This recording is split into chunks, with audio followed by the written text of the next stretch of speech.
Okay, hello once again, two guys with faces for radio and newspaper coming back at you. This is Bill Kahn with the Flint Journal and my colleague Dan Nilsson, and we're ready to tackle another week of high school basketball picks.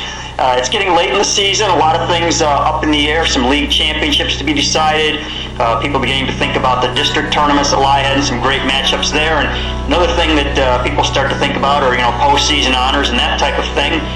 This week, Dan and I are going to kind of say who we would pick for our all-area team if the season were to end today. Obviously, some things can change, especially with the state tournament and everything, but we'll let Dan go first. Our all-area team is comprised of 5 players. We do not inflate it. We also pick a player of the year. Dan, who have you seen this year that impresses you enough to make that Elite 5? Well, a lot of these guys are automatic, and I'll start right at the top with Anthony Newby Crater of Southwestern. I'm fortunate enough to cover the city in basketball, and I've watched this kid for 3 years now, and he's just a joy to watch. I think Southwestern is something like 52 and 8 in their last 60 games with him as a starter. This year he's averaging about 17 points and something like 8 assists a game. He was only the second Flint area sophomore to earn All-State last year. He's already committed to Ohio State, which ended a big recruiting war. He's automatic on this list. Lucas Perry, I think, is another automatic. I haven't seen Powers this year, but I remember seeing him a couple of years ago when I covered a Powers game. I was looking forward to seeing the 7-footer Tom Herzog, and Lucas Perry kind of stole that game. He really caught my eye in that. Dominated the fourth quarter against Carmen Ainsworth. He's only gotten more dominant since then, and the fact that he signed with Arizona clinches a spot in this team.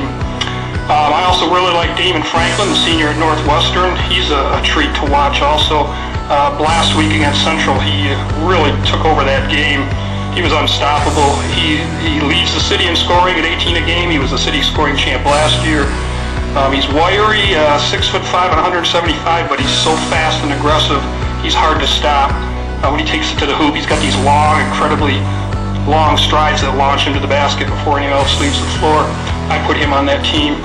A surprise pick here may be this sophomore, and I'm biased towards the city, I agree, but Northwestern sophomore DeAndre Upchurch is a great scoring guard, one of a crop of super sophomores in the city, including Keenan Coleman at Central and Deshaun Glover at Northern.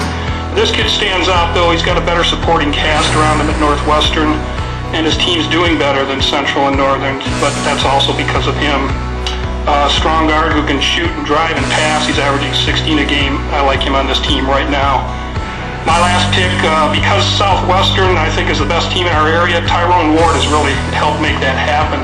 It's a tough pick for this 5th spot, but he's really the only presence Northwestern has on the front line. He's only 6'3", but he gets a lot of rebounds against bigger teams. He's also averaging 13, 14 points a game. He's one of the reasons Southwestern is doing so well this year. And that's my top 5 right now.